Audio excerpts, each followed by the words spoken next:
Dan Perry here with another Dan on Tech Python video. Well, in order to talk about programming and programming in Python, we have to talk about data types. And in Python, every data type is an object. It also, if you've done any programming in other languages, some of the primitive or native data types that Python has were really not native or primitive in other languages, and we'll talk about that as we go along. Let's start with, though, probably the simplest, the integer.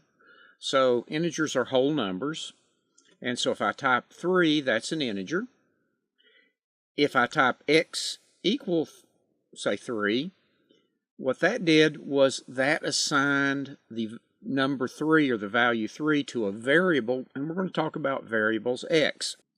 If I want to know the type of either, if I do use a function called type and just put the 3 in it, it says the class is int.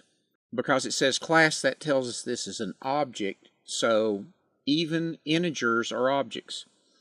If I do the same thing and I say type but of x, that variable we created, it says that it is also a class int or integer. So both of those, x is just holding or storing an integer. Okay. If I did 3.5 or 3.6, that is a floating point number or real number. And so if I say type of 3.6, it's going to say the class is float, and so it tells me this is a float or floating point number. If I did y equals 3.6 and type y, it would also tell me that is a float.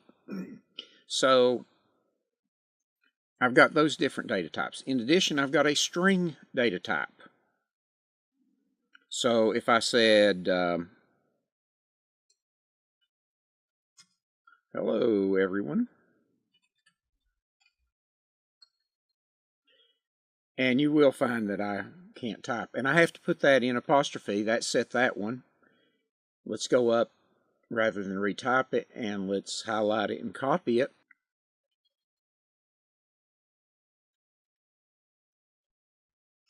And it says that is a class string.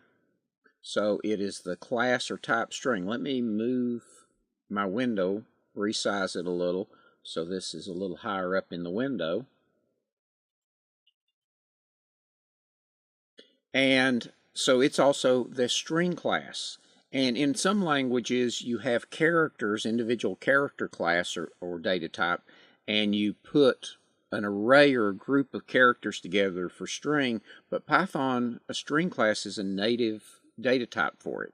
And there are other data types that we'll look at over the course of the next several videos.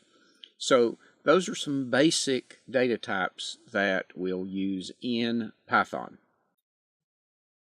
Thank you for watching this Dan on Tech video. Please subscribe to this playlist so you don't miss future videos.